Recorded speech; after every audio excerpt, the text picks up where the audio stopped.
अमाल मेरे साथ चलिए काफ़ी ज़िंदा कलाम में से अमाल 2 बाब पहली आयत से 12 आयत तक। जब यदि पेंतीकोस्त का दिन आया तो वो सब एक जगह जमा थे कि यकायक आसमान से ऐसी आवाज़ आई जैसे ज़ोर की आंधी का सन्नाटा होता है, और उससे सारा घर जहाँ वो बैठे थे गूंज गया, और उन्हें आके शोला किसी फटती हुई ज़बानें दिखाई दी, और उनमें से हर एक पर 8 ठहरी, और वो सब रूह कुदस से भर गए और गैर ज़बानें बोलने लगी, जिस तरह रूह ने उन्हें बोलने की ताकत बख्शी।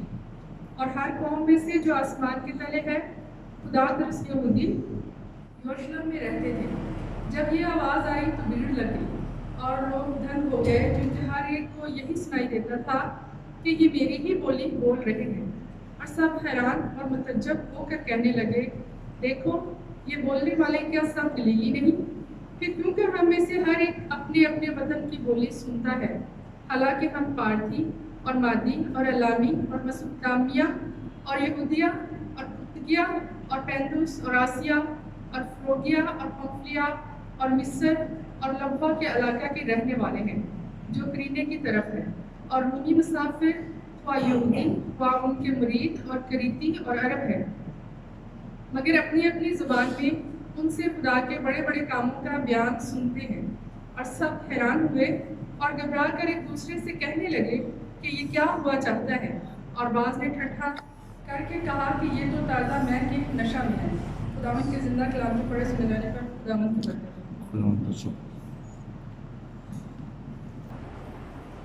मैं खुदा के पास्टर निशा को दावत दूंगा कि वो सामने आए जो खुदा ने को कलाम दिया है और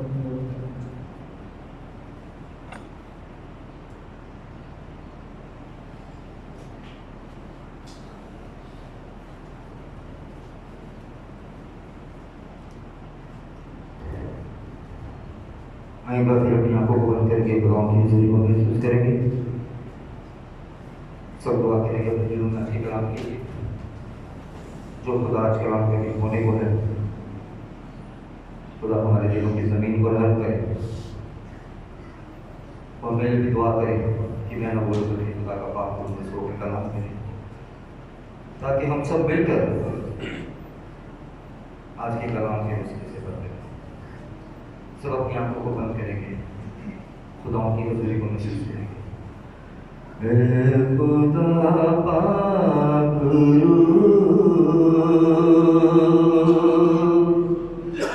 आज चुंबश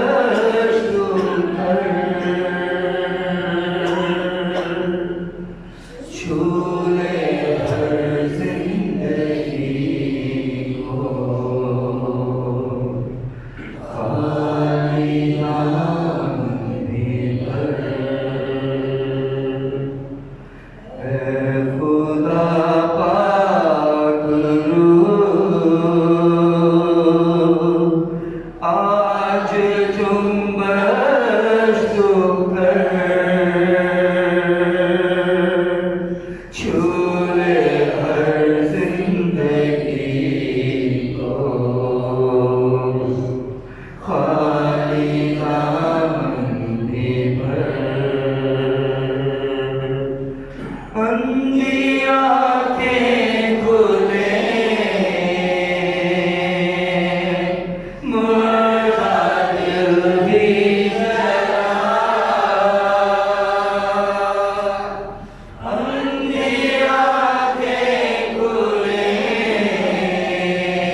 खुदावा, अपने खादिम के होठों की तो जुबान का जिम्मा लीजिए खुदावा, ताकि मैं ना बोलूं बल्कि आपका पाक मुझसे होकर कलाम करे, ताकि जितनी जिंदगियां जाने मौजूद हैं आज के कलाम के वसीले से अंधियां के खुले और मर्दे दिल जलाए जाए खुदावा।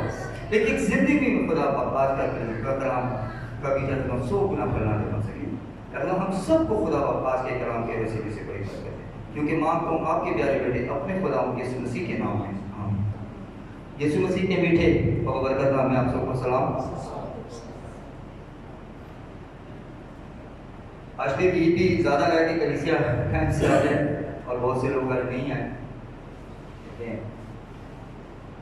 खैर हम जो आज का दिन है उसके टॉपिक को मिस तो नहीं कर सकते। अजीजों, आज का दिन जो है तमाम दुनिया के अंदर मनाया जाए मसीहों, जिसे ईद पेंतिकोस्त का दिन कहा जाए। पूरी दुनिया के अंदर इसको बहुत ही धूमधाम के साथ सेलिब्रेट किया जाता है। इसीलिए आज का जो उन्वान खुदा ने मुझे दिया, जो टॉपिक दिया, आज हम बात करेंगे हिस्ट्री ऑफ ईद पेंतिकोस्त की। कि आज हम ईद पेंतिकोस्त की तारीख पर बात करेंगे कि आखिरकार ईद पेंतिकोस्त के दिन असल में हुआ क्या था। क्योंकि साल बा साल ईद पेंतिकोस्त का दिन जब आता है तो बहुत से लोगों को मैंने पर्सनली परेशान देखा है, तरह तरह की सोचों में देखा है और तरह तरह की ख्वाहिशों के अंदर मुब्तला देखा है। आखिर वजह क्या है इन सब बातों की? ये सब कुछ सोचने की और ये सब कुछ बयान करने की। अजीजों, असल में हमारी बहुत सी कलीसियां जानते ही नहीं हैं कि ईद पेंतिकोस्त के दिन असल में हुआ क्या था।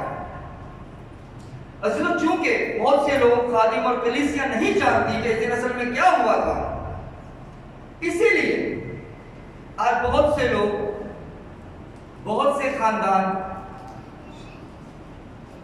बहुत सी कलीसियां और खासकर हम कह सकते हैं कि बहुत से खादिम भी, क्योंकि उनको भी हिस्ट्री मालूम नहीं है, बस उसको जो कुछ उन्होंने सीखा होता है बस उसी के ऊपर वो कलाम देने लग जाते हैं।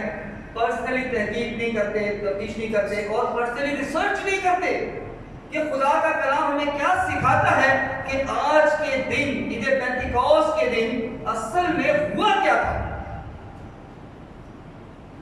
और साल बा साल जब भी वो इस दिन को मनाते हैं,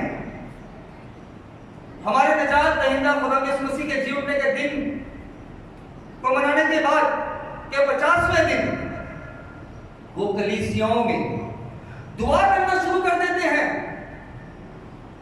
खुदा हमें आसमानी जुबानें दे, खुदा हमें फरिश्तों की जुबानें दे। वजह क्या?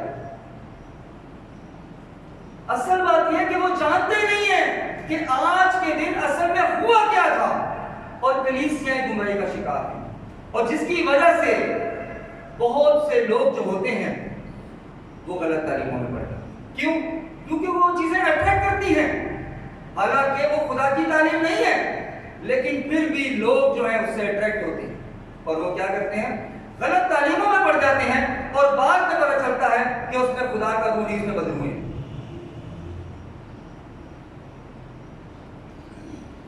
अजीजों, अगर मैं किस्से को आपके साथ शेयर करूं तो तकरीबन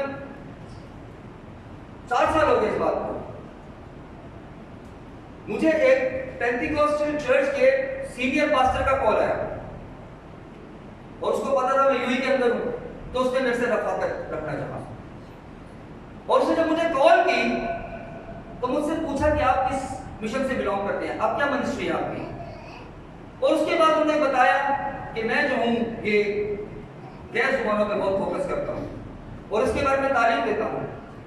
तो जब उसके साथ मेरी कुछ बातें हुई और मैंने कहा कि ये तो गलत है, क्योंकि इंसान जब गलत तालीमों में पढ़ता है तो उसमें गलत चीजें दाखिल हो जाती हैं, तो उसी शख्स ने जो उस कलीसिया का सरबराह है उसने मुझसे कहा कि आप ठीक कह रहे हैं। जो शख्स इस चीज की मुनादी कर रहा है वही शख्स मुझसे इकरार करता है कि आप ठीक कह रहे हैं, क्योंकि मैंने ईद पेंतिकोस्त के दिन हाथ उठा के जब दुआ की तो 2 बंदों को रूह कुदूस का बपतिस्मा हुआ, गैर जुबानों का बपतिस्मा हुआ। हालांकि कलाम में कहीं भी नहीं लिखा कि गैर जुबानों का बपतिस्मा होगा। दो बंदों को उसने कहा कि गैर जुबानों का बपतिस्मा हुआ है, और कहा कि जिसमें से एक तो खाली बोलता था, लेकिन दूसरा क्या करता था, दूसरा बोलता भी था और पास बैठे बैठे नजूमी बन गया था कि आपके सर में दर्द है, आपकी टांग में दर्द है, बिल्कुल सही से बताता था। कहता मैं बड़ा परेशान हुआ कि मैं पास्टर हूं, कलीसिया का सरबराह हूं, और मैंने ये दुआ की है, मेरे पास ये ताकत नहीं है, तो इस शख्स के पास ये ताकत कैसे आई? यहाँ पे फोकस करें, कैसे उसके पास ये ताकत आ गई? कहते जब मैंने तफ्तीश की तो मुझे पता चला कि उसमें बदलू हुई। अब देखिए कलीसिया का सरबराह ने दुआ की और वो क्या कहते हैं, दो बंदों को गैर जुबान का बपतिस्मा हुआ। अब वही शख्स कहता है कि एक शख्स के अंदर क्या थी, बदलुएं थी। कहते लेकिन वो मानता नहीं था। मैं जब भी उससे पूछूं कि आप ये काम गलत करते हैं, खुदा की मर्जी के खिलाफ करते हैं, उससे सीनियर में से काम ना किया करें, गैर कौमों के साथ जाके मत इस बहस किया करें, आप बदलुओं को ना निकाला करें, किसी के सर पे हाथ ना रखा करें। तो कहता था पास्टर तुसी मेरे को जल्दी हो कि मैं आपसे आगे निकल गया। मुल्तान का पास्टर है वो, तो पंजाबी में बता रहा था मेरे को। कहता है पास्टर, कहता है कि मैं मेरे को कहता है बंदा तुसी मेरे को जल्दी हो, मैं ਤੁਹਾਡੇ ਕੋਲ आगे निकल गया। तो कहता है मेरे को बड़ी हंसी आई कि कैसा बंदा है, जब मैं इसको कह रहा हूँ कि इसमें बदलुएं काम करने नहीं मान नहीं रहा। उसके बाद क्या हुआ, वो एक घर में जमा थे और दुआ कर रहे थे, जैसे खानदानी रफाकत होती है।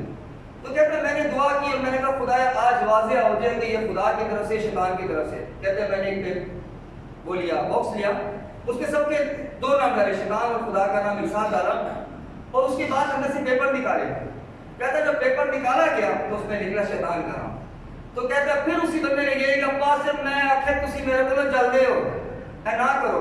कहता फिर मैंने दोबारा पेपर डाले, फिर उसके बेटे से पेपर निकलवाया। कहता फिर दोबारा शैतान का नाम निकला और फिर इस शख्स ने यही कहा।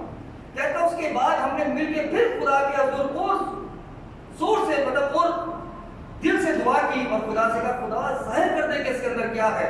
तो उस शख्स ने इकरार किया कि उसके अंदर लश्कर। ये मैं आपको असल हकीकत बता रहा हूं जो कलीसिया के सीनियर पास्टर ने मुल्तान के में शेयर पेंटिकोस्टल ओनली जीसस जो था उसका वो पास्टर सीनियर पास्टर, उसने कहा कि उसमें क्या थी, बदलुएं। इसीलिए आज इस टॉपिक का अनुमान रखा ईद पेंटिकोस्ट की तारीख के आखिर असल में ईद पेंटिकोस्ट के दिन हुआ क्या था, ताकि लोग गुमराही में ना पड़े, क्योंकि बहुत से लोग इन चीजों को देख के अट्रैक्ट होते हैं और गलत तालीमों में पड़ जाते हैं। और आज का मौजू जो है history of the 50th day, 50वां दिन, किसके बाद, ईद क़यामत मसीह के बाद, उसकी हम हिस्ट्री पे बात करने लगे। असल में ये पेंटिकोस्ट जो है इसका मतलब है यीशु मसीह के जी उठने के बाद का 50वां दिन। और अब सोचने की बात यह है कि इन जुबानों का सिलसिले की शुरुआत कहां से हुई। जैसे हमने तिलावत भी की, अमाल 2 बाब उसकी 1 से 12 आए थे। अजीजों ये वो हवाले हैं जिनको पढ़ाकर कलीसिया को गुमराह किया जाता है। अमाल 2 बाब और उसकी 1 से 12 है। जब ईद पेंटिकोस्ट का दिन आया तो वो सब एक जगह जमा थे कि यकायक आसमान से ऐसी आवाज आई जैसे जोर की आंधी का सन्नाटा होता है, और उससे सारा घर जहां वो बैठे थे गूंज गया, और उन्हें आग के शोला की सी फटती हुई जुबानें दिखाई दी, और उनमें से हर एक पर 8 ठहरी, और वो सब रुह से भर गए और गैर जुबानें बोलने लगे, जिस तरह रूह ने उन्हें बोलने की ताकत बख्शी। और हर एक कौम में से जो आसमान के तले है खुदा तरस यहूदी यरूशलेम में रहते थे, जब ये आवाज आई तो भीड़ लग गई और लोग दंग हो गए, क्योंकि हर एक को यही सुनाई देता था कि वो मेरी ही बोली बोल रहे हैं। और सब हैरान और मुतज्जब होकर कहने लगे, देखो ये बोलने वाले क्या सब गलीली नहीं?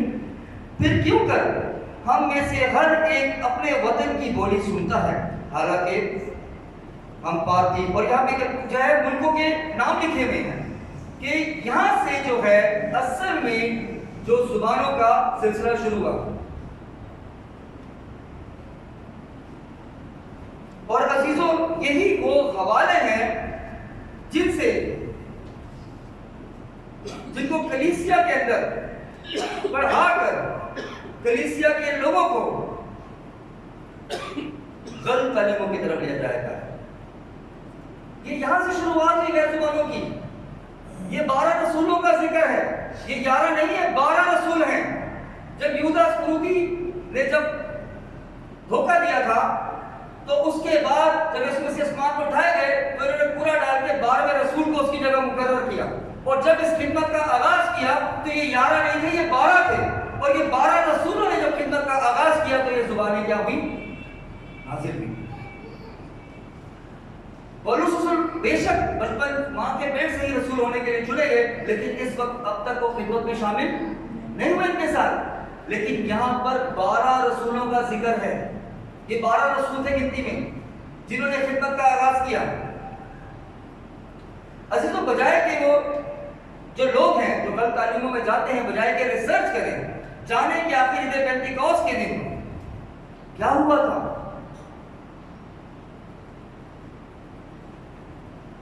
आखिर इस दिन होने क्या जा रहा था, जो जबानों की खास जरूरत पेश आई, आखिर वजह क्या थी कि यही दिन चुना गया कि उनको आग की शोला किसी फटी हुई जुबानें दिखाई दी और उन पर आके ठहर गई और उन्होंने बोली। और वो क्या थी? मुल्कों की जुबानें। कहते क्या ये सब बोलने वाले गलीली नहीं? फिर हम क्यों कर अपने मुल्क की बोली सुनते हैं? अजीजों, कलाम मुकद्दस का अगर हम मुताला करें तो हमें सीखने को मिलता है कि खुदावंद यीशु मसीह हमारे निजात दहिंदा ने भी अपनी ज़मीनी खिदमत में रसूलों पर जाहिर होकर जुबानों के बारे में बात। और इस बात की वजाहत हमें कलाम में मिलती है। मरकज़ 16 बाब और उसकी 15 से 18 है। मरकज़ 16 बाब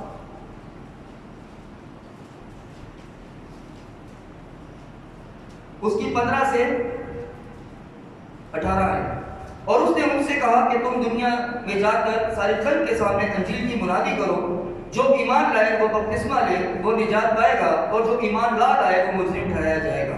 और ईमान लाने वालों के दरमियान ये मौजे होंगे, वो मेरे नाम से बदरुओं को निकालेंगे, नई नई जुबानें बोलेंगे। देखिए, यहाँ पर खुदावंद यीशु मसीह भी जुबानों का जिक्र कर रहे हैं। ऐसा नहीं है कि खाली रसूलों के ऊपर जुबानें नाज़िल ही नहीं, बल्कि खुदा यीशु मसीह ने भी बताया कि जो नजात याफ्ता लोग हैं, जो तौबा करते हैं, बपतिस्मा लेते हैं, मसीह को शख्सी नजात देना कबूल करते हैं, उनके दरमियान मौत से होंगे। वो क्या करेंगे? नहीं नहीं, खुदा यीशु मसीह भी इस बात की वजाहत करते हैं, इस बात की तालीम देते हैं कि वो नई नई जुबानें बोलेंगे। लेकिन अजीजों, इन अल्फाजों पर सोचें, गौर करें कि खुदा यीशु मसीह ने आखिर बोला क्या है। हमें इन लफ्जों को नोट करना चाहिए। नई नई जुबानें बोलेंगे, मतलब यह है कि खुदा यीशु मसीह ने भी जुबानों की तालीम दी कि वो नई नई जुबानें बोलेंगे। मतलब तालीम मसीह तालीम है ना, मसीह के फॉलोअर्स हैं। मसीह ने ही भी कहा कि वो नई नई जुबानें बोलेंगे।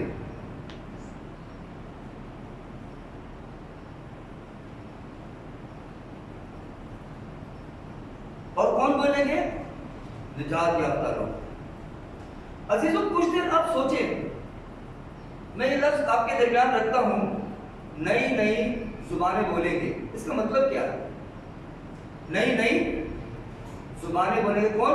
निजात याफ्ता लोग। इसका मतलब क्या है नई नई जुबानों का?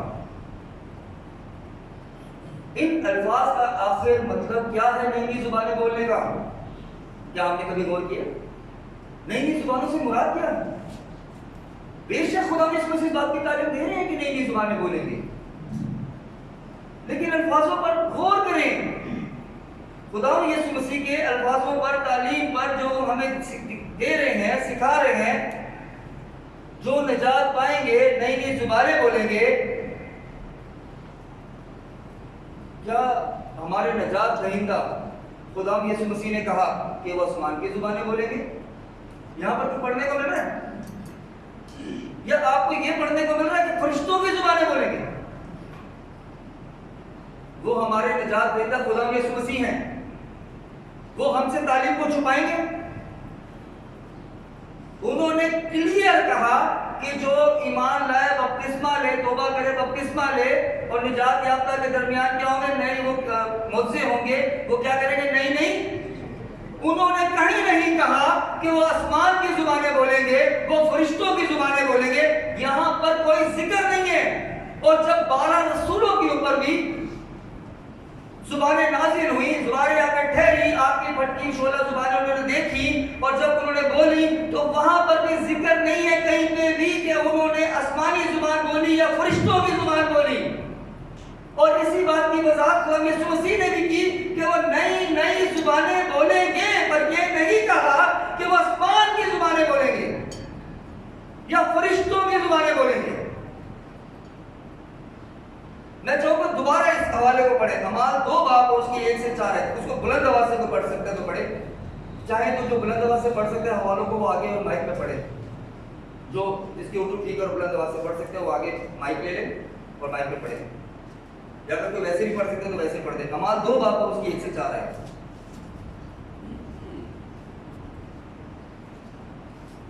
जब ईद पेंतिकोस्त का दिन आया, तो देखिए क्या लिखा है, जब ईद पेंतिकोस्त का दिन आया तो वो सब एक जगह जमा थे। आगे यकायक आसमान से, देखिए यकायक आसमान से ऐसी आवाज आई जैसे जोर की आंधी का सन्नाटा, जैसे जोर की आंधी का सन्नाटा। आगे और उससे सारा घर जहां वो बैठे थे गूंज गया। देखिए जहां वो बैठे थे सारा घर क्या हुआ, गूंज गया। आगे उन्होंने आग के शोला किसी फटती हुई, देखिए आग के शोला किसी फटती हुई जुबानें दिखाई दी। आगे और उनमें से हर एक पर आ ठहरी। आगे और वो सब उससे भर गए आगे और गैर जुबानें बोलने लगे। गैर जुबानें बोलने लगी, या लिखा आसमानी जुबानें बोलने लगी।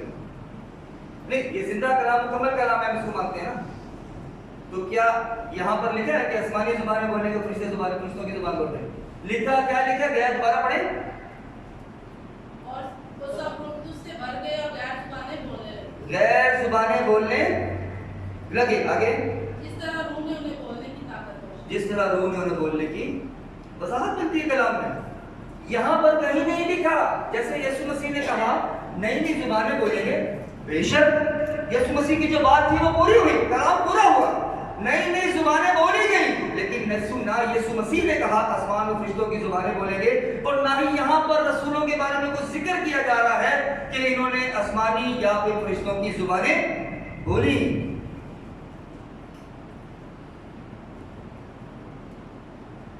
फिर वो क्या थी जो जुबानें बोलेंगे? अमाल 2 बाब की 5 से 8 पढ़े, देखिए खुदा का कलाम हमें क्या सिखाता है।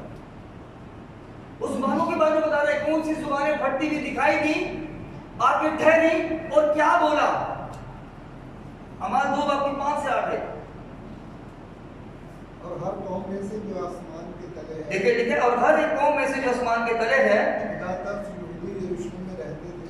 आगे जब ये आवाज आई तो देखिए ये लिखा है, और जब ये आवाज आई, आगे और लोग दंग हो गए, और लोग दंग हो गए, क्योंकि हर एक को यही सुनाई देता था आगे कि ये मेरी ही बोली। देखो वहां पर जो मुल्कों के लोग मौजूद थे वो क्या सुनते थे कि ये मेरी ही बोली बोल रहे हैं। आगे और सब हैरान और मुतज्जब होकर कहने लगे, आगे वो ये बोलने वाले क्या सब लेली नहीं, आगे फिर क्यों कर, देखो क्या लिखा, फिर क्यों कर। आगे हम में से हर एक अपने हम में से हर एक अपने अपने वतन की बोली वतन की बोली सुनता सुनता है। ये है खुदा का कलाम जो पूरा हुआ। कलाम में लिखा है नई जुबानें बोलेंगे, और इन्होंने बोली जो जुबानों से वो नावाकिफ थे, खुदा के रूह ने उन्हें ताकत बख्शी। जो लोग वहां मौजूद थे उन्होंने उन जुबानों में जो लोग वहां मौजूद थे उनकी जुबानों में खुदा के कलाम को उनको शेयर किया। ये है जुबानें। यहां पर देखें, गौर करें,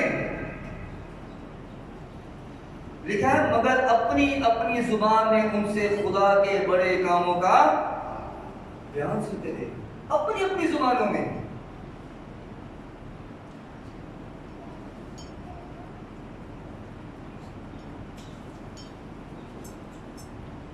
कलाम मुकद्दस में कहीं भी नहीं लिखा, जीजो हम और आगे सीखेंगे, कहीं पर भी नहीं लिखा कि नजात याफ्ता लोग आसमानी जुबान बोलेंगे या फरिश्तों की जुबान बोलेंगे।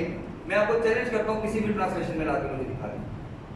इंग्लिश में भी आपको लिखेगा अननोन लैंग्वेजेस, ये नहीं लिखा हेवन लैंग्वेजेस और एंजल लैंग्वेजेस, नहीं, दोनों में से कोई अल्फाज इस्तेमाल नहीं हुए। जो इंग्लिश ट्रांसलेशन में भी जो वर्ड इस्तेमाल हुआ वो है अननोन लैंग्वेजेस, मतलब गैर जुबानें, जिन जुबानों से वो नावाकिफ हैं वो जुबानें बोलेंगे। मतलब कहीं पर भी कलाम में नहीं लिखा कि आसमानी जुबान बोलेंगे या फिर रिश्तों की जुबान बोलेंगे।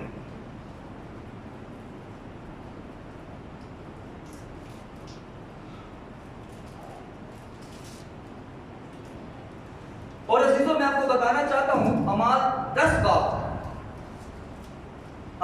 बाब की 44 से 46 आयत का अगर आप मुतायला करें तो आपको पता चलेगा कि जब शमौन पतरस ने जब गैर कौमों को जाकर मसीह की मुनादी की, उनको मसीह की तालीम दी, तो उनके ऊपर भी रूह कुदुस की बख्शिश जारी हुई। लिखा है उन्हें तरह तरह की जुबानें बोलते और खुदा की तमजीद करते सुना। यहां पर भी शमौन पतरस बता रहा है कि तरह तरह की जुबानें और खुदा की तमजीद करते सुना। मतलब यहां पर भी इस बात का जिक्र नहीं मिलता कि उन्होंने आसमानी जुबानें बोली या फिर फरिश्तों की जुबानें बोली। यीशु मसीह के बारे में सीखा कि यीशु मसीह ने कहा कि जो ईमान लाएंगे उनके दरमियान मुआवजे होंगे, निजात याफ्ता लोग होंगे, तो नहीं जुबानें बोलेंगे। फिर हमने देखा 12 रसूलों ने किस तरीके से जब जुबानें नाजिल हुई तो उन्होंने कहते 17 मुल्कों की जुबानें, बल्कि तमाम मुल्क के जो लोग वहां मौजूद थे दुनिया के, वहां पर उन्होंने उनके मुल्कों की जुबानें बोली और लोगों ने कलाम को सुना और समझा। अब यहां पर भी देखते हैं कि शमौन पतरस अकेला है, टीम के साथ जाता है, गैर कौमों के दरमियान जाके मसीह की मुनादी करता है, और जब मुनादी करता है तो इनके ऊपर भी क्या होता है, रूह कुदुस की नेमत जो है वो धैर्य आके और वो क्या करते हैं, लिखा है उन्हें तरह तरह की जुबानें बोलते और खुदा की तमजीद करते सुना। मतलब ये है कि कहीं पर भी कलाम में, जो आपको हवाले में बता रहा हूं, आप इनको नोट करें, आप पढ़ें, आपको कहीं पर भी इस बात की वजाहत नहीं मिलेगी कि कलाम मुकद्दस में कहीं जिक्र मिलता है कि आप आसमानी जुबान या फिर फरिश्तों की जुबान बोलेंगे। और अजीजों मैं चाहता हूं कि आप पौलुस रसूल की भी जिंदगी पर गौर करें। पहला कुरिन्थियों 13 बाब उसकी पहली आयत में अगर हम गौर करें तो हमें सीखने को मिलता है, वो कहते हैं अगर मैं आदमी और फरिश्तों की जुबानें बोलूं और मैं मोहब्बत ना रखूं तो मैं ठनठनाता पीतल और झंझनाती। अजीजों अगर हमें सवाल में जिस पर हमें बात करने की खास जरूरत है वो है पहला लफ्ज अगर। गौर करें वो क्या कह रहे हैं, बात कह रहे हैं अगर मैं आदमी और फरिश्तों की जुबानें बोलूं और मोहब्बत ना रखूं तो मैं ठनठनाता पीतल और झंझनाती। मतलब यहां अगर का जो अल्फाज है वो शुरू में इस्तेमाल हो रहा है। मतलब पौलुस रसूल हमें बता रहे हैं अगर, इफ आई स्पीक, मतलब बोलते नहीं है, कह रहे अगर मैं आदमी और फरिश्तों की जुबानें बोलूं और मोहब्बत ना रखूं। ये जो अगर है ये हमें आके रोक देता है एक बात पर सोचने के लिए। अगर का मतलब ये है कि वो बोलते नहीं है बल्कि वो एग्जाम्पल कोट कर रहे हैं कि अगर मैं आदमी और फरिश्तों की जुबानें बोलूं और मोहब्बत ना रखूं तो मैं ठनठनाता पीतल और झंझनाती। इससे साफ और वाज़िह तौर पर हमको सीखने को मिलता है कि पौलुस रसूल भी ना तो वो आसमानी जुबान बोलते थे ना वो फरिश्तों की जुबान बोलते, बल्कि वो कहते हैं मैं खुदा का शुक्र करता हूं तुमसे ज्यादा जुबानें बोलता हूं। यही कहते हैं ना। तो वो ये क्यों नहीं कह रहे कि मैं आसमानी जुबानें बोलता हूं, फरिश्तों की जुबानें बोलता हूं? क्यों बात को छुपा गए?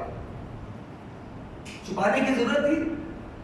यही तो वो रसूल हैं जिन्होंने कलाम के बड़े बड़े भेदों को हमारे तक खोला है। रूह कुदुस की 9 नेमतों से हमको मुतारुफ करवाया, रूह कुदुस के 9 फलों से हमको मुतारुफ करवाया। कहते हैं मैं खुदा का शुक्र करता हूं तुम्हारे से ज्यादा जुबानें बोलता हूं। तो फिर यहां पर क्यों नहीं लिखा कि मैं आसमानी और फरिश्तों की जुबानें बोलता हूं, बल्कि कहते हैं अगर। ये जो अगर वर्ड है ना इस पर हमें गौर करना चाहिए। मतलब बोलते नहीं थे लेकिन वो एग्जाम्पल दे रहे हैं, एक एग्जाम्पल कोट कर रहे हैं कि अगर मैं इतना पकीज़ा हो जाऊं कि सिर्फ मैं खुदा के सामने कदूस कदूस कदूस कदूस कदूस ही पुकारता रहूं और मेरे में मोहब्बत नहीं है तो मैं क्या खुदा में हूं?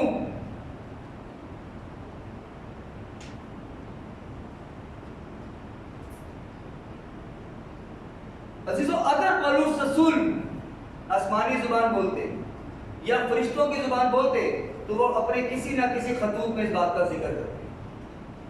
उनके अब जितने भी खतूत हैं पढ़ लें, उनमें से एक भी खतूत में, एक भी खत में उन्होंने किसी कलीसिया के नाम नहीं लिखा कि मैं फरिश्तों की जुबान बोलता हूँ, मैं आसमानी जुबान बोलता हूँ और मैं चाहता हूँ कि आप लोग इस जुबान को बोलें। कहीं पे भी जिक्र नहीं। हमें सोचना चाहिए, हमने जितने भी हवाले अभी तक पढ़े हैं, हमें यहाँ पर अभी तक कहीं पर भी हमें नहीं नजर आया कि फरिश्तों की जुबान किसी ने बोली या आसमानी जुबान किसी ने बोली, बल्कि क्या लिखा है? तरह तरह की जुबानें। और वो क्या जुबानें थी?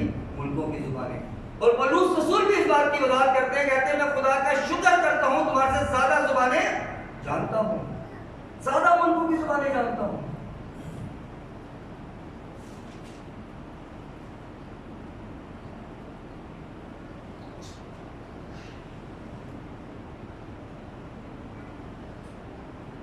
पहला करंथियों 12 बाब और 28 है।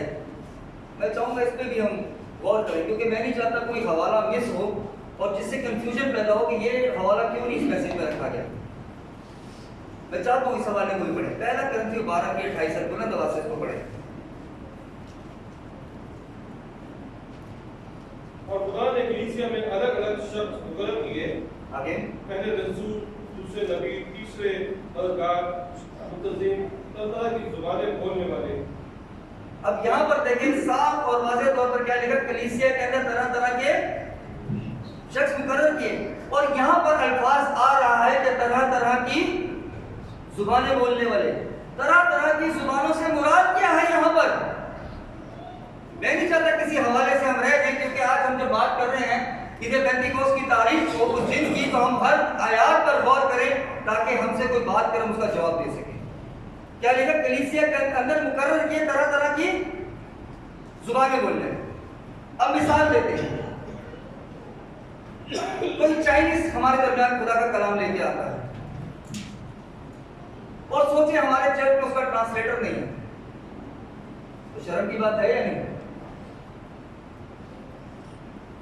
कोई अरबिक क्रिश्चियन आता है, खुदा के कलाम को हमारे दरमियान शेयर करता है और कोई अरबिक को उर्दू या पंजाबी में ट्रांसलेट नहीं करता हमारे बच्चों में से, तो कितनी शर्म की बात।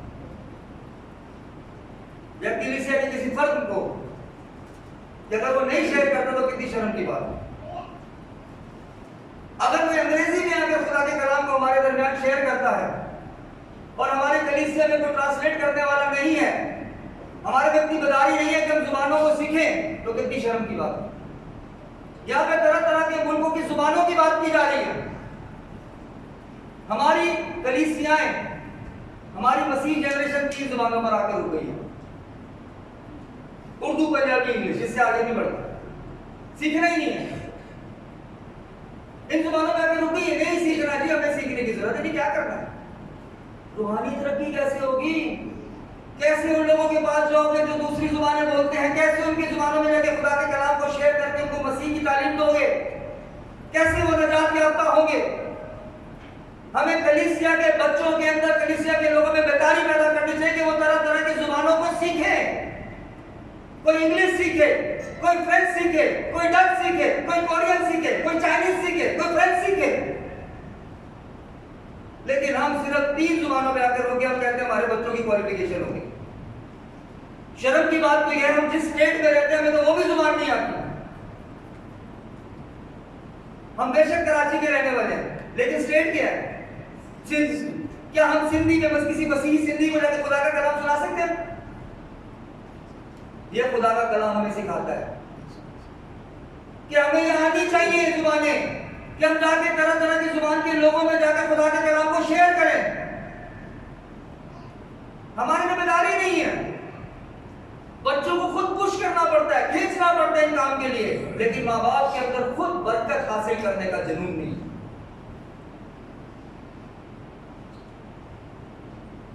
अगर मैं यहां खड़ा होकर एक अरबिक अल्फाज में कोई बात करूं किसी को समझ नहीं आएगी कि कोई इसकी ट्रांसलेशन कर सके।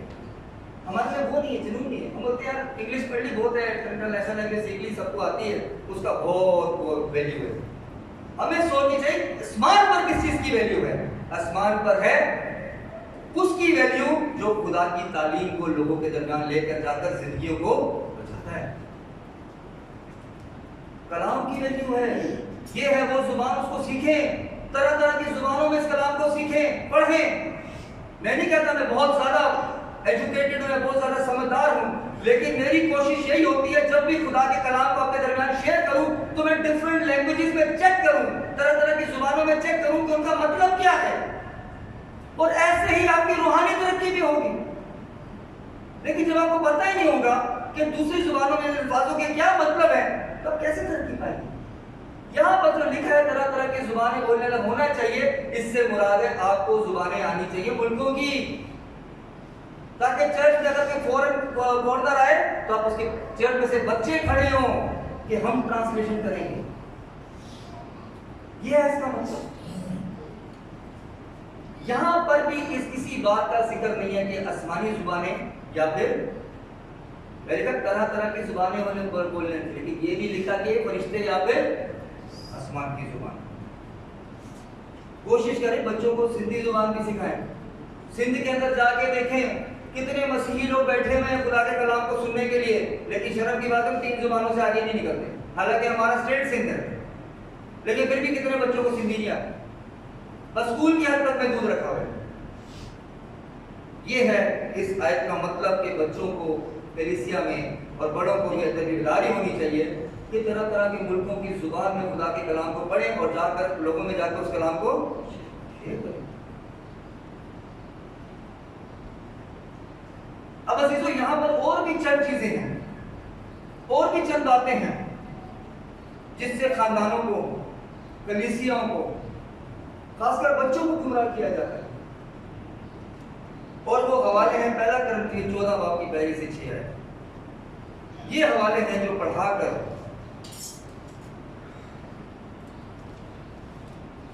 लोगों को गुमराह किया जाता है। 1 कुरिन्थियों 14 बाब की 1 से 6 है।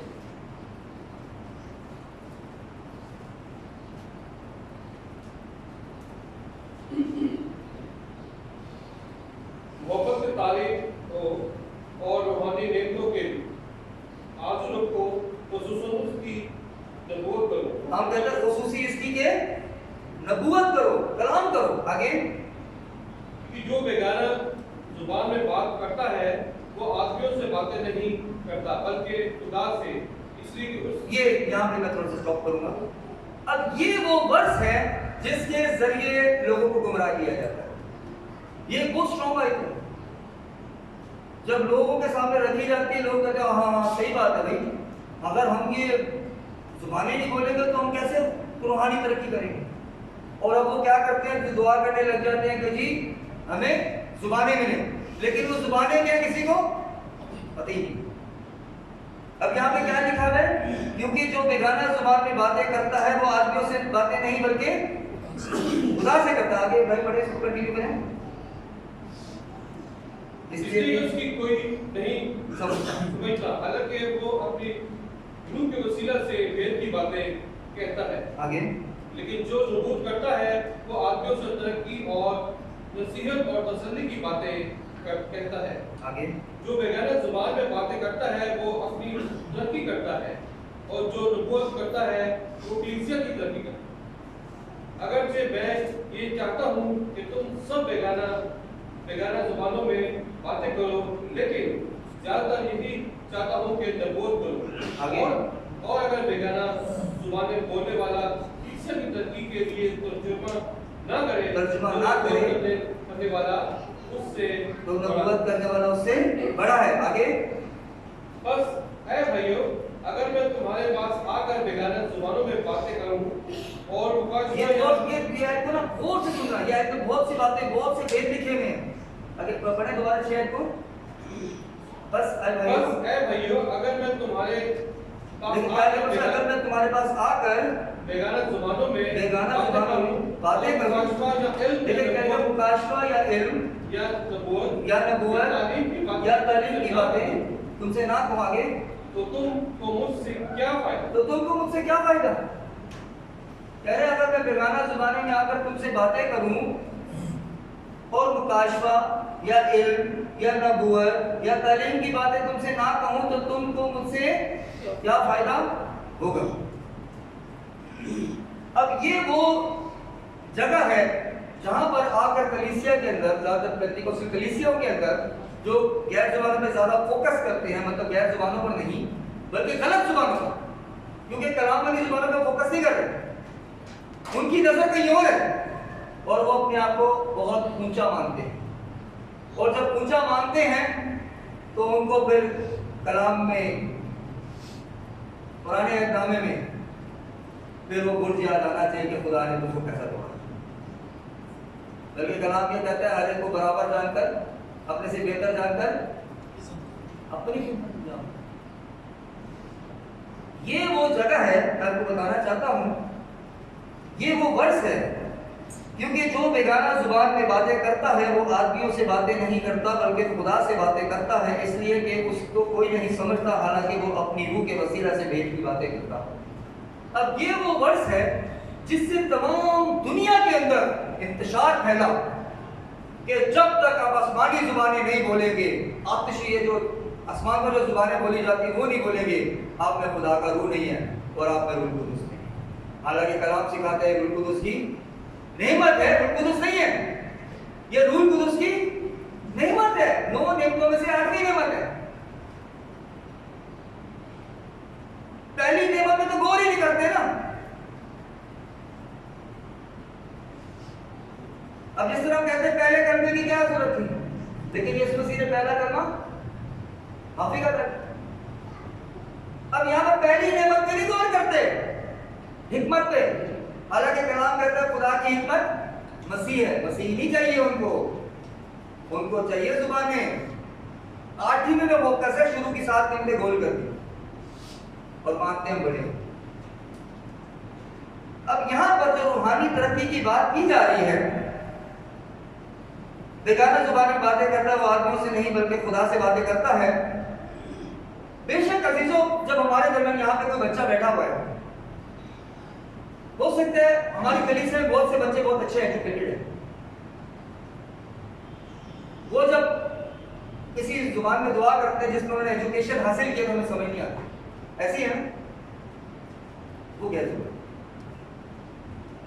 लेकिन वही बच्चा यहां पर आकर उस जुबान में कलाम सुनाए या दुआ करे तो उसका नाम आमीन नहीं कह सकते। उसकी वजह क्या है?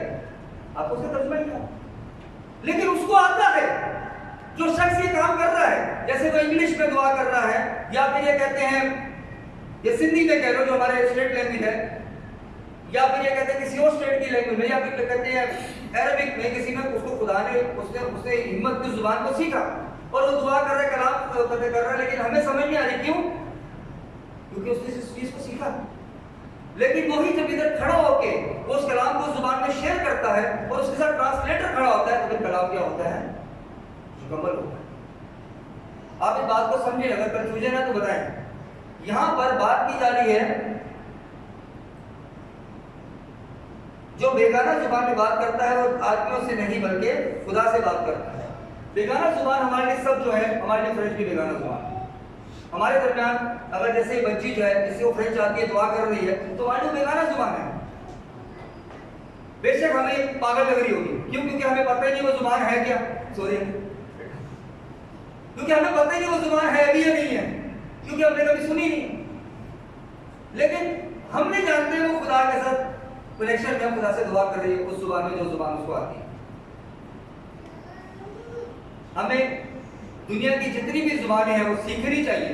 जब उन जुबानों को सीखते हैं, हम दुआ करते हैं, तो हमारी रूहानी तरक्की होती है, क्योंकि कलाम सिखाता है जब तुम कलाम को बढ़ाओगे तो आपकी भी तरक्की होगी और कलीसिया की भी तरक्की होगी। तो बेशक जब कोई दुआ करता है, अब जैसे मुझे अरबिक थोड़ी आती है, लेकिन मैं खुदा के हुजूर बैठ के मैं अरबिक में दुआ करने की कोशिश करूं, हो सकता है कहते मुझे कुछ अल्फाज बोलने नहीं आते, लेकिन बोल बोल के खुदा मुझे उसको अरबी बोलने में ट्रेन कर देगा, तो मेरी रूहानी तरक्की हुई नहीं हुई? इसे कहते हैं रूहानी तरक्की। लेकिन जो कलीसिया के अंदर जो लोगों को गुमराह किया जा रहा है, यहाँ पर भी कोई इस बात की वजाहत नहीं मिलती कि तुम फरिश्तों की जुबानें बोलोगे या आसमानी जुबानों पर, यहाँ पर भी उस बात का जिक्र नहीं है। जिस तरीके से लोग गलत तालीमों में पड़ गए हैं और बदलुएं उनमें घुस जाते हैं।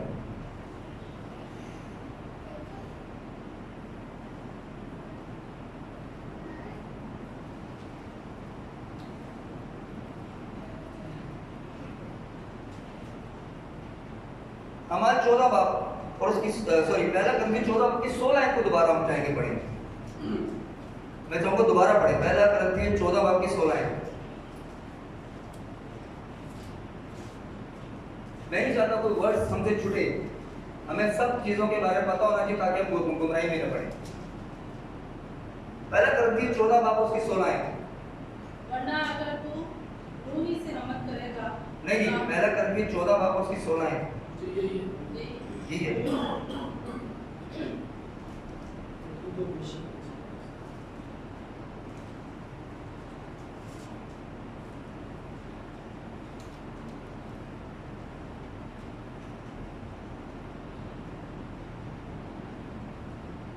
जी बड़े बड़े। वरना अगर तू रूही से नमक करेगा तो ना तो आदमी तेरी शुक्रगुजारी पर मामिल क्यों करेगा?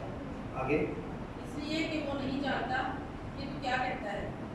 तू तो बेशक अच्छी तरह से शुक्र करता है मगर दूसरे की तरफ ही नहीं। देखिए एक बात की वजाहत क्या मिलती है कि वो तो बेशक हो सकता है फ्रेंच में, इटालियन में, डच में, अरबिक में किसी पे दुआ कर रहा है और पूरी मुकम्मल दुआ कर रहा है, लेकिन हमें समझ लेने से मुझ पर आमीन नहीं कर सकते। इसलिए जब कलीसिया के अंदर किसी को कहा जाता है दुआ करने के लिए, जैसे कहा भाई के साथ मिलकर दुआ करेंगे, तो उसको उस जुबान में दुआ करनी चाहिए जिसमें सब उसके साथ मिलकर आमीन करें। अगर उसको इंग्लिश आती, फ्रेंच आती, तो उसको कलीसिया के अंदर ऐसे शौक करने की जरूरत नहीं है, वो पर्सनली दुआ करे। क्योंकि जब कलीसिया के अंदर दुआ का कहा जाता है, उसको उर्दू, जैसे उर्दू बोलते हैं, पंजाबी बोलते हैं, तो उसमें कहते हैं वो दुआ करे ताकि सब मिलकर उसको, क्योंकि सबको इंग्लिश नहीं आती ना, तो उसको सब क्या कर सके, आमीन कर सके, ताकि सबकी तरक्की को सबको मिलकर एक बता सके कि हमें जान है इस दुआ में, हम सब मिलकर आमीन कहते हैं।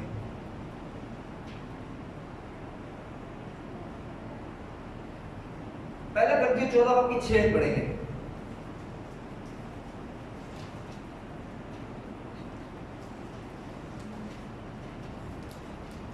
बस ए भाइयों, अगर मैं तुम्हारे पास आकर बेगाना जुबानों में अजीजों, बेगाना जुबानें जो बोली जाती हैं वो होती क्या है, हमें अभी हम उस पर पढ़ने लगे। अब हम पढ़ने लग गए, हमने सीखा कि जो बेगाना जुबानों के बारे में लफ्ज़ इस्तेमाल हुआ, बहुत तरह तरह की जुबानें हैं, लेकिन फरिश्तों और आदमियों की, फरिश्तों और आसमानी जुबानों की बात नहीं कही। अब हम यहाँ पर गहराई में बात करेंगे कि ईद पेंतिकोस्त के दिन आखिर हुआ क्या था। ईद पेंतिकोस्त की आखिर तारीख क्या है? 14 बाब की 6 पढ़ दे भाई।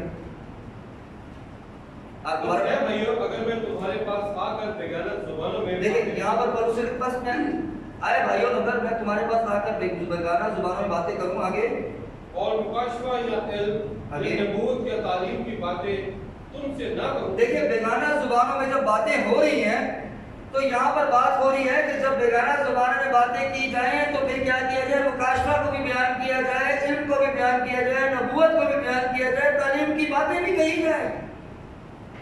गौर करें साइड पे लिखा है, बस आए भाइयों, अगर मैं तुम्हारे पास आकर बेगाना जुबानों में बातें करूं और मुकाशवा या इल्म या नबूवत या तालीम की बातें तुमसे ना कहूं, तो तुमको मुझसे क्या फायदा होगा? गैर जुबान में असल में होता क्या है? तरह तरह की जुबानों में उस दिन हुआ क्या था, ईद पेंतिकोस्त के दिन? उसकी असल में तारीफ किया है कि आयत उसको बयान करती है कि जब जुबानें बोली गई तो उन्होंने मुकाशवा को बयान किया, इल्म को बयान किया, नबूवत को बयान किया, तालीम को बयान किया। ये ईद पेंतिकोस्त के दिन हुआ। वजाहत देखें, वजाहत में रहेंगे हमारे 2 बाब।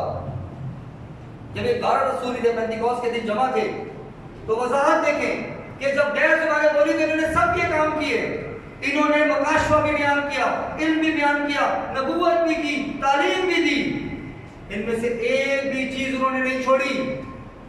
बस पलूस रसूल जो लिखते हैं सही लिखते हैं कि अगर बस भाइयों, अगर मैं तुम्हारे पास आकर बेगाना जुबान में बातें करूं और मुकाशवा या इल्म या नबूवत या तालीम की बातें तुमसे ना कहूं तो तुमको मुझसे क्या फायदा। अब गौर करें जो 12 रसूलों पर जुबान नाज़िल हुई तो क्या हुआ। अमाल 2 बाब की 14 से 21 आयत को पढ़ें। अमाल 2 बाब उसकी 14 से 21 आयत।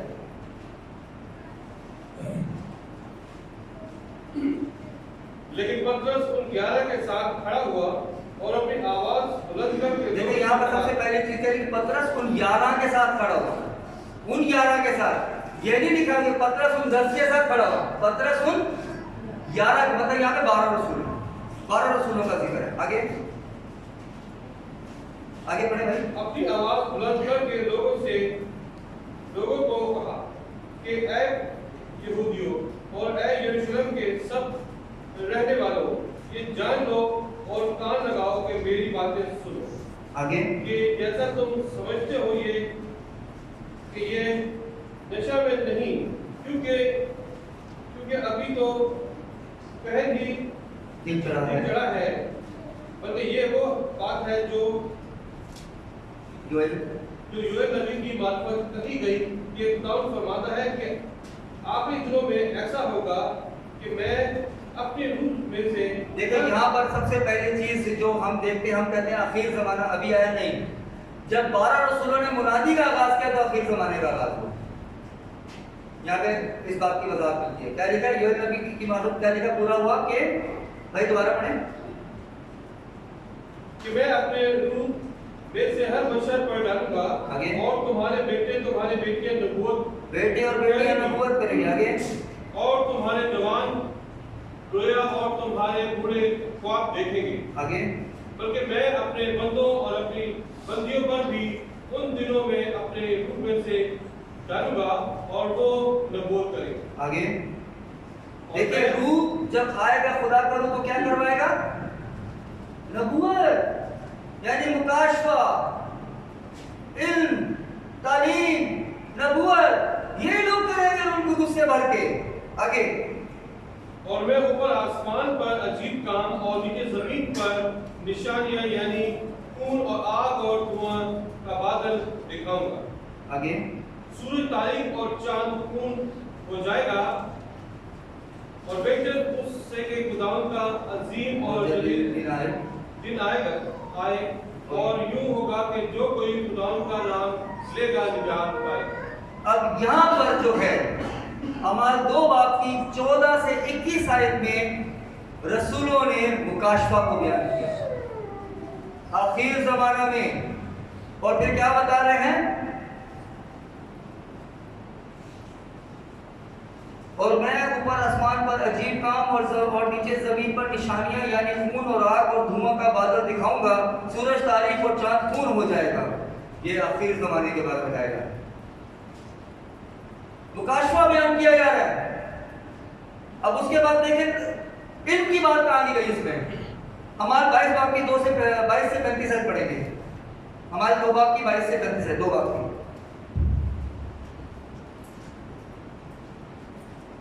हमारे 2 बाब और उसकी 22 से 35 है। अब यहाँ पे इल्म की बातें की जा रही हैं। पहले मुकाशफा की बातें की, उनको कहा सुनो, मुकाशफा बताया कि आखिर जमाना में। और अब आ गई नबू इल्म की बातें। हमारे 2 बाब 22 से 35 है। इस्राएलियों ये बातें सुनो। आगे इस्राएलियों ये बातें सुनो। आगे यीशु नासरी एक शख्स था। यीशु नासरी एक शख्स था। ये इल्म दे रहे हैं उनको, जिसका खुदा की तरफ से होना तुम पर उन मौजज़ों और अजीब कामों और निशानों से साबित हुआ। आगे खुदा ने उसकी मार्फत तुम्हें दिखाया। आगे तुम आप ही जानते हो जब वो खुदा के मुकर्रर इंतजाम और इनमें साबित के। देखिए यहाँ पे इल्म की बातें बताई जा रही हैं। पहले मुकाशफा खोला, मुकाशफा की बातें बताई, अब इल्म की बातें बताई जा रही हैं। आगे साबित के मुआफिक करवाया गया तो तुमने बेशरा लोगों के हाथ से उसे मसलूब करवाकर मार डाला। आगे लेकिन खुदा ने मौत के बंद खोलकर उसे जिलाया। आगे क्योंकि मुमकिन ना था कि वो आगे क्योंकि दाऊद उसके हक में कहता है कि मैं खुदावंद को हमेशा अपने सामने देखता रहा आगे क्योंकि वो मेरी दाहिनी तरफ से है ताकि मुझे जुम्मन ना हो। जी आगे इसी सबब से मेरा दिल खुश हुआ और मेरी जुबान शाद आगे लेकिन मेरा जिस्म भी उम्मीद में बना रहेगा इसलिए कि तू मेरी जान को आलम अरवा में ना छोड़ेगा आगे और ना अपने मक़दस के सड़ने की नौबत पहुंचने देगा।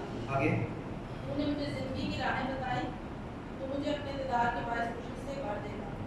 ऐ भाइयों मैं कौम की बुजुर्ग दाऊद के हक में तुमसे दलेरी के साथ कह सकता हूँ कि वो हुआ और दफन में हुआ आगे और उसकी कब्र आज तक हमें मौजूद है। बस नबी होकर और ये जानकर कि खुदा ने मुझसे कसम खाई है कि तेरी नस्ल से एक शख्स को तेरे दम पर उठाऊंगा। आगे उसने पेशेंगोई के तौर पर मसीह के जी उठने का कि उसने पेशेंगोई के तौर पर यीशु के मसीह के जी उठने का जिक्र किया। आगे कि ना वो आलम अरवा में छोड़ा गया ना उसके जिस्म के सड़ने की नौबत पहुंची। आगे इसी यीशु को खुदा ने जलाया जिसके हम सब गवाह हैं। बस खुदा के दाहिने हाथ से सरबलंद होकर और बाप से बुरुदुस हासिल करके जिसका वादा किया गया था उसने ये नाज़िल किया जो तुम देखते और सुनते हो। क्योंकि दाऊद तो आसमान पर नहीं चढ़ा लेकिन वो खुद कहता है कि खुदावंद ने लेकिन क्या कहता है? खुदावंद ने मेरे खुदावंद से कहा जी। मेरी दाहिनी तरफ बैठ आगे 32 जब तक मैं तेरे दुश्मनों को तेरे पांव तले की चौकी न अब यहाँ पे वो इल्म की बातें बता रहे हैं कि दाऊद जो बादशाह था वो भी खुदावंद यीशु मसीह के हक में क्या कहता है। पहले मुकाशवा की बातें बयान की फिर इल्म की बातें बयान की। अब आप नबूवत देखें। अब यहाँ पर नबूवत आती है। जिस तरीके से पौलुस रसूल ने सीक्वेंस में लिखा है यहाँ पर भी सीक्वेंस में काम हुआ। पहले मुकाशवा आखिर जमाना फिर इल्म की बातें दाऊद के बारे में बताया कि दाऊद यीशु मसीह के बारे में क्या सोच रखता है या उसमें क्या जाहिर हुआ खुदा किस तरह जाहिर हुए। अब वो नबूवत की बात देखिए। अब वो नबूवत कैसे करते हैं। हमारे 22 बाप उसकी 36 आयत। बस इसराइल का सारा घराना यकीन जान ले कि खुदा ने उसी यीशु को जिसे तुमने मसलूब किया खुदावंद भी किया और ये है नबूवत। अब यहां पर नबूवत हुई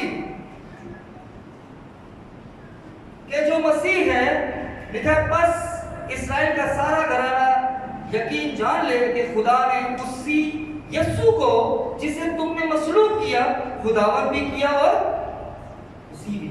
अब यहां पर नबूवत हुई। पहले मकाशा बयान किया फिर इल्म बयान किया अब नबूवत की। अब जब नबूवत को उनके दरमियान शेयर किया 17 मुल्कों बल्कि तमाम मुल्क के लोगों के दरमियान शेयर किया तो अब देखें लोगों पर उनका क्या असर पड़ा। जब ये 3 बातें हो गई तो उसके बाद देखें कि जो मुल्क के लोग वहां पर मौजूद थे उन पर इसका क्या असर पड़ा। अमाल 22 बाब की 37 आयत। जब उन्होंने ये सुना तो उनके दिलों पर चोट लिखा है जब उन्होंने ये बातें सुनी तो उनके दिलों पर चोट लगी। आगे और पतरस और बाकी रसूलों से कहा कि ए भाइयों हम क्या करें। अब यहाँ पर जब मुकाशरा भी खुल गया इल्म भी पता चल गई कि जिसको तुम मानते हो जिसको तो दाऊद को मानते थे ना तो दाऊद के बारे में भी बता दिया कि दाऊद तो कहता है खुदावंद ने मेरे खुदावंद से कहा वो तो उसको खुदावंद मानता है तुम क्यों नहीं मानते। फिर उसके बाद उनके दरमियान नबूवत की कि जिसके साथ तुमने इतना बुरा भला किया खुदा ने उसे खुदावंद भी किया और मसीह भी। अब उनके दिलों पर चोट लगी है। वो पतरस और बाकी रसूलों से कह रहे हैं कि हम क्या करें क्योंकि यहाँ पर जो जुबानें नाज़िल हुई तो वही बातें की गई जिसका पौलुस रसूल जिक्र करते हैं।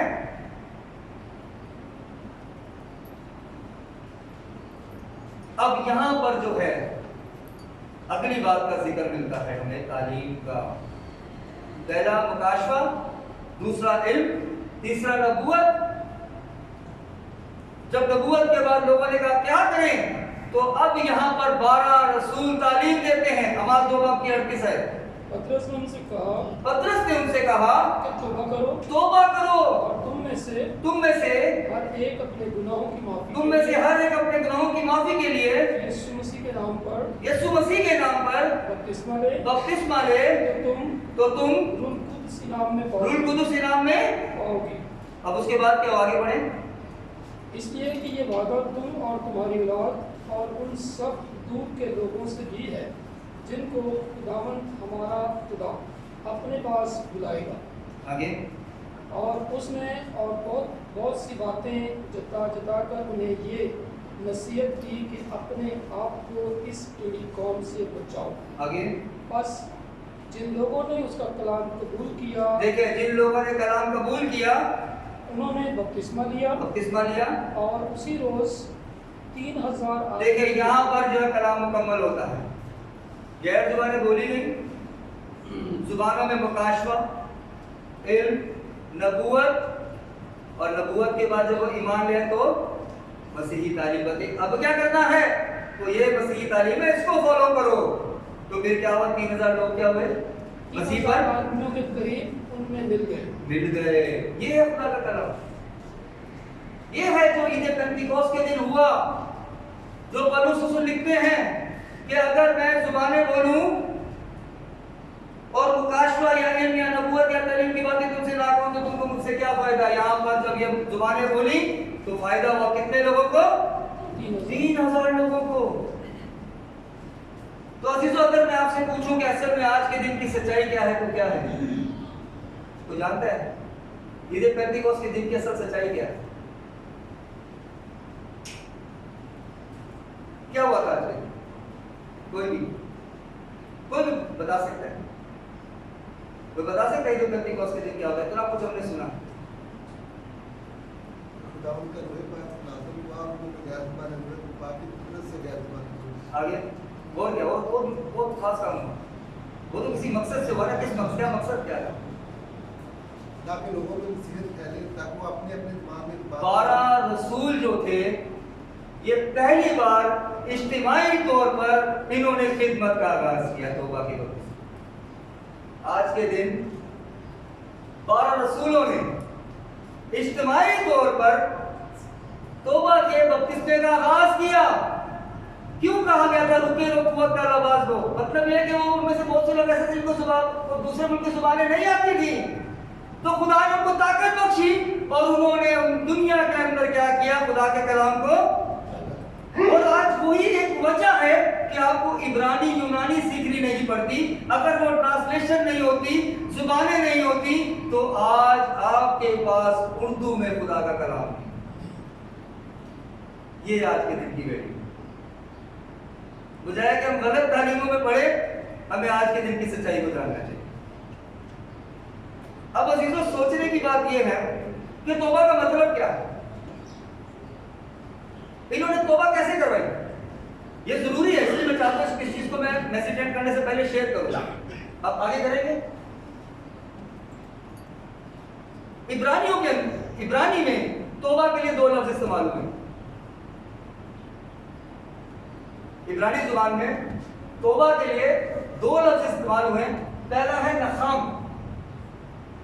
जिसका मतलब है a strong desire to change, मतलब तब्दीली की एक मजबूत ख्वाहिश। इब्रानी जुबान में जो कलाम के अंदर वर्ड इस्तेमाल हुआ है तौबा के लिए, नखाम, वो इस्तेमाल हुआ गिनती 23 बाब उसकी 19 है।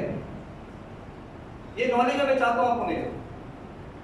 और तौबा का जो लफ्ज है 70 से 100 बार कलाम मुकद्दस में इस्तेमाल हुआ। गिनती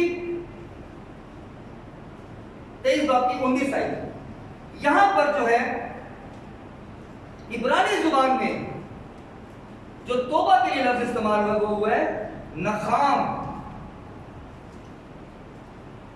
यानी तब्दीली की मजबूत ख्वाहिश। और इब्रानी में दूसरा लफ्ज जो इस्तेमाल हुआ है, ये देखिए गिनती पीछे करें, ये देखिए इंग्लिश ट्रांसलेशन है, ये जो वर्जन है NASB के अंदर, God is not human that he should repair, who should lie, कि खुदा इंसान नहीं कि झूठ बोले, nor a son of man, ना वो आदमजाद है कि इरादे से बदले। लेकिन इंग्लिश में इरादे से बदलने के लिए जो वर्ड इस्तेमाल हुआ है वो वर्ड हुआ है रिपेंट। और ये जो रिपेंट वर्ड जो इंग्लिश में लिया गया है, ये इब्रानी जुबान से ट्रांसलेशन की गई है इसकी। और ये लफ्ज जो तौबा का है, जो लफ्ज जो नखाम यूज हुआ है, इसकी जो प्रॉपर ट्रांसलेशन की गई है वो गिनती 23 बाकी 19 आयत से निकाली गई है कि ना वो आदमजाद है कि अपने इरादे से बदले, मतलब ज़हन की तब्दीली, तो तब्दीली को रिपेंट कहते हैं ना, तब्दीली की एक मजबूत ख्वाहिश। तो वो केवल इंसान नहीं कि तब्दील हो जाए, वो खुदा कामिल है। अब दूसरा लफ्ज जो इस्तेमाल हुआ है, आगे करें, इब्रानी में तौबा के लिए लफ्ज हुआ इस्तेमाल हुआ है शब। शब नहीं है, शब है, शब, जिसका मतलब है अ चेंज ऑफ माइंड, ज़हन की तब्दीली। नखाम में भी तब्दीली का वर्ड इस्तेमाल हो रहा है, शब में भी तब्दीली का लफ्ज इस्तेमाल हो रहा है, लेकिन नखाम में तब्दीली की एक मजबूत ख्वाहिश के लिए लफ्ज इस्तेमाल हो रहा है। गिनती 23 की 19 में जो ये लफ्ज इंग्लिश की ट्रांसलेशन में इस्तेमाल हुआ, इब्रानी में इस्तेमाल हुआ है। और शब जो है इसका मतलब है चेंज ऑफ माइंड, मतलब ज़हन की तब्दीली। और ये लफ्ज जो है कलाम मुकद्दस में, आगे चेंज करेंगे, होसिया 11 बाकी 5 आयत में इस्तेमाल हुआ है। या आप इंग्लिश ट्रांसलेशन में देखें, will they not return to Egypt and will not Assyria rule over them because they refuse to repent। मतलब ये इब्रानी जुबान से इंग्लिश में ट्रांसलेट किया गया, यहां पर भी तब्दीली की बात की जा रही है। ये खुदा के और लोगों के दरमियान बात की जा रही है कि वो उनकी ज़हनियत कैसी है, कि वो चेंज नहीं हो रहे। तो यहां पर जो होसिया 11 बाकी 5 आयत के अंदर जो इब्रानी में लफ्ज इस्तेमाल है, दूसरा वो शब इस्तेमाल हुआ है तौबा के लिए। और इसकी इंग्लिश ट्रांसलेशन में वजाहत मिलती है कि रिपेंट वर्ड है, तो रिपेंट का मतलब होता है तौबा, ठीक है। और इब्रानी में भी तौबा वर्ड, यही वर्ड इस्तेमाल हुआ शब, जिसको हम ट्रांसलेट करें तो ट्रांसलेट करने के बाद वर्ड तौबा ही बनता है, मतलब तब्दीली। अब आगे बढ़ते हैं, यूनानी जुबान में देखते हैं, यूनानी जुबान में तौबा के लिए क्या लफ्ज इस्तेमाल हुआ। आगे बढ़े, यूनानी जुबान के अंदर तौबा के लिए लफ्ज जो इस्तेमाल हुआ है, ये है हमारा आज का टॉपिक। मतलब ये है जो ईद पेंटिकोस्ट के दिन असल में हुआ, मेथनोया।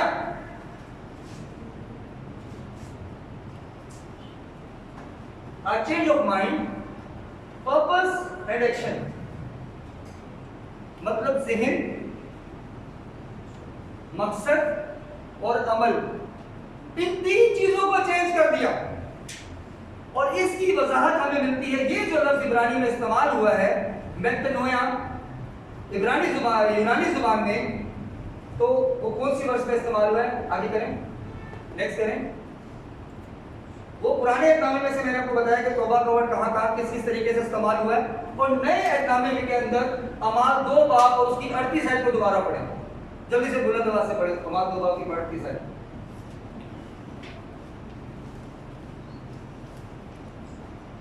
उनसे कहा, देखो यहाँ पर भी लिखा, पीटर रिप्लाइड अगेन, और तुम में से हर एक अपने गुनाहों की माफी के लिए यीशु मसीह के नाम पर बपतिस्मा ले, यीशु मसीह के नाम पर बपतिस्मा ले, तो तुम रूह कुदुस इनाम में पाओगे। तो रूह कुदुस इनाम में पाओगे। ये पूरी पढ़ी आपने 2 बाब और उसकी 38 है। दोबारा करते हैं इसको। पतरस ने उनसे कहा कि तौबा करो और तौबा करो, यस ये बोलो, तौबा करो। आगे, और तुम में से हर एक अपने गुनाहों की माफी के लिए यीशु मसीह के नाम पर बपतिस्मा ले, तो तुम रूह कुदुस इनाम में पाओगे। यूनानी जुबान के अंदर जो लफ्ज इस्तेमाल हुआ है तौबा के लिए, ये नए एहतनामे में लफ्ज इस्तेमाल हुआ है। अमाल 2 बाब की 38 आयत में जो लफ्ज इस्तेमाल हुआ है मेथनोया, जिसका मतलब है, दोबारा पीछे करना, a change of mind, purpose and action. यही ये कहते हैं ईद पेंटिकोस्ट के दिन को उन्होंने सबसे पहले रसूलों ने उनके ज़हन को बदला। कैसे बदला ज़हन को? मुकाशवा बताया, इल्म बताया, नबूवत की, तो उनका क्या हुआ, ज़हन बदल गया। अब उसके बाद क्या करते हैं, उन्होंने पूछा कि हम क्या करें, उनका मकसद भी बदल गया। पहले ज़हन को बदला, फिर उनके मकसद को बदला, क्योंकि यही वो लोग थे जिन्होंने खुदा यीशु मसीह को सलीब पर चढ़ाया। और आज कहते कहते हैं हमारे दिल पर दर्द हुआ है, हमारे ठेस पहुंची है कि हमने अपने निजात देंदा खुदा यीशु मसीह के साथ क्या कर दिया। तो उनके दिमाग को पहले चेंज किया, सोचने की सलाहियत को चेंज किया, फिर उसके बाद उसके मकसद को चेंज किया, पर्पस को चेंज किया, फिर उसके बाद उनके क्या किया, अमाल को कहते हैं हम क्या करें। तो 38 आयत बताती है,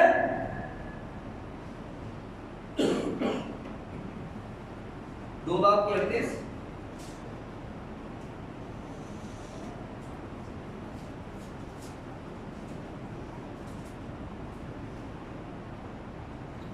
पतरस ने उनसे कहा कि तौबा करो और तुम में से हर एक अपने गुनाहों की माफी के लिए यीशु मसीह के नाम पर बपतिस्मा ले तो रूह कुदस इनाम में पाओगे। पहले ज़हन की तब्दीली, मकसद की तब्दीली और एक्शन की। और क्या हुआ, 3000 लोगों ने यीशु मसीह को अपना शख्सी नजात देना क्या किया, कबूल कर लिया। आगे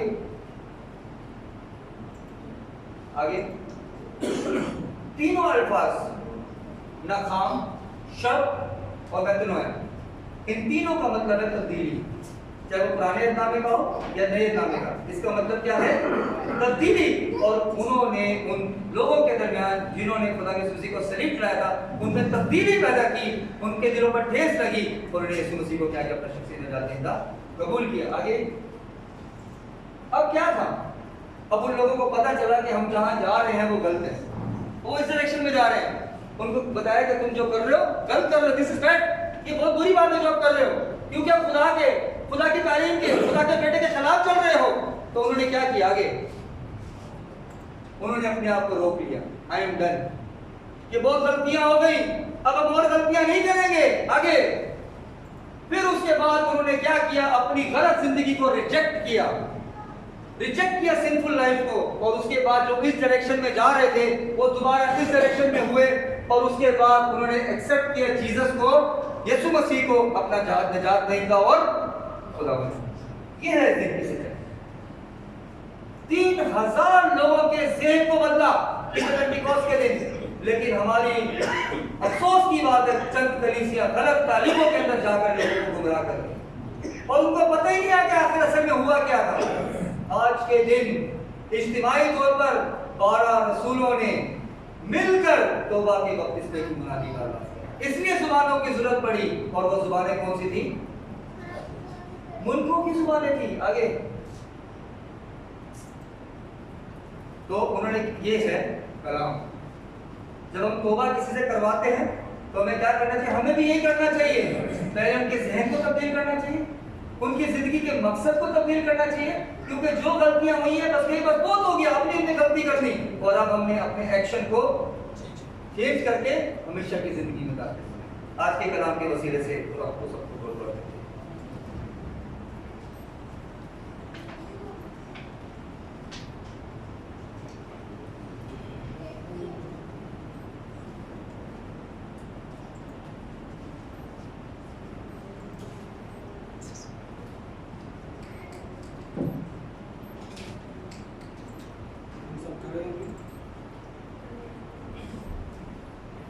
सब अपने अपने पाँव पर खड़े हो गए।